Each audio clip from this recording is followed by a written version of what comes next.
आप हैं बिहार संवाददाता के साथ और मैं हूं मनोज चतुर्वेदी।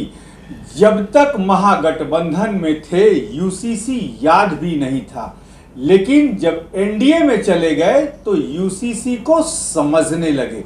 जी हां, जीतन राम मांझी ने कहा है कि अब एनडीए में आ गए हैं और यूसीसी को समझने लगे हैं, तो उसका मुझे समर्थन करना ही पड़ेगा। क्या कुछ यूसीसी पर कह रहे हैं, आपको सुनवाते हैं। नीति बनी। देखिए, सबसे पहले नीति ये है कि अभी भारत सरकार कॉमन सिविल कोड लाना चाह रही है, उसका ड्राफ्ट बन रहा है और बहुत पर्टिनेंट मुद्दा है। हम लोग को जानकारी नहीं थी पहले, इसलिए हम लोग विरोध करते थे, लेकिन जब एनडीए में आ गए हैं और उसके बाद जब हम लोग इसके बारे में जानना चाहा तो common civil code doctor Bhimrao Ambedkar की बात है। उन्होंने ही directive principle of state policy में, राज्य के नीति निर्देशक तत्वों में उसको मेंशन किया है कि कॉमन सिविल कोड होना चाहिए और उसी के आधार पर फिर हम लोगों का संविधान है, उसका आर्टिकल 44 में भी उसको मेंशन किया गया है। तो हम लोग अंबेडकर साहब के मानने वाले हैं। संविधान उनके द्वारा बनाया गया है और संविधान की रक्षा हो, इसके लिए हम लोग तत्पर हैं।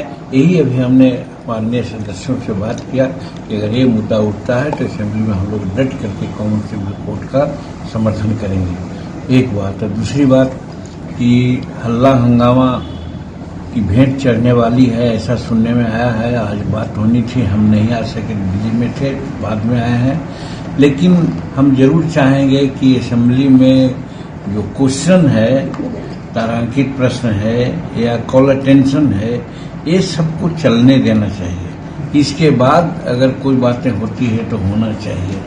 तो इस पर भी हम लोग बात कर रहे हैं कि बात करके हम लोग भाजपा के नेता से बात करेंगे कि जो क्वेश्चंस हैं, चाहे तारांकित हो या अल्पसूचित हो, ये पब्लिक इशू का मामला है और सभी सदस्यों का मामला, खास करके विरोधियों का विशेष होता है, तो इसको डिस्टर्ब नहीं करना चाहिए। तो आपने सुना, जीतन राम मांझी को, पूर्व मुख्यमंत्री रह चुके हैं बिहार के, कहा कि एनडीए में आ गए हैं तो अब यूसीसी की समझ हमें आ गई है और हम प्रधानमंत्री मोदी के साथ हैं। लेकिन जैसे ही पत्रकारों ने उनसे पूछा कि बिहार में क्या कुछ होने वाला है, तो उन्होंने कहा कि नीतीश कुमार जब भी राजगीर जाते हैं बिहार में उलटफेर होता है। और 2023 में उन्होंने कहा ही था कि तेजस्वी यादव को मुख्यमंत्री बना दिया जाएगा। तो वक्त आ चुका है, मुख्यमंत्री बना दें तेजस्वी यादव को। क्या कुछ कह रहे हैं तेजस्वी यादव को मुख्यमंत्री बनाने के पक्ष में, सुनवाते हैं आपको।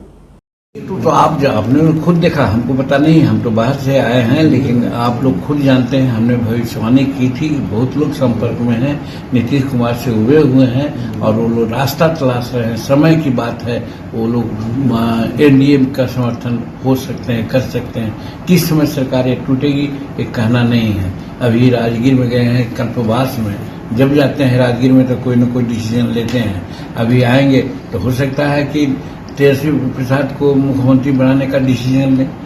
जब इनका एक कमिटमेंट है तो 2023 में होना चाहिए। 23 का आज 7वां महीना बीत रहा है, लेकिन इन्होंने नहीं बनाया।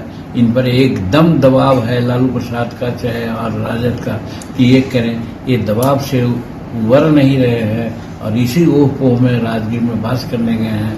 आएंगे तो क्या गुल खिलाएंगे कहा नहीं जा सकता है, लेकिन हम जरूर कहना चाहेंगे कि वो आएंगे तो कोई गुल खिलाएंगे, लेकिन किसी भी सूरत में तेजस्वी प्रसाद को मुख्यमंत्री नहीं बनावेंगे, ये मैं कहना चाहता हूं। भाजपा ने कहा है कि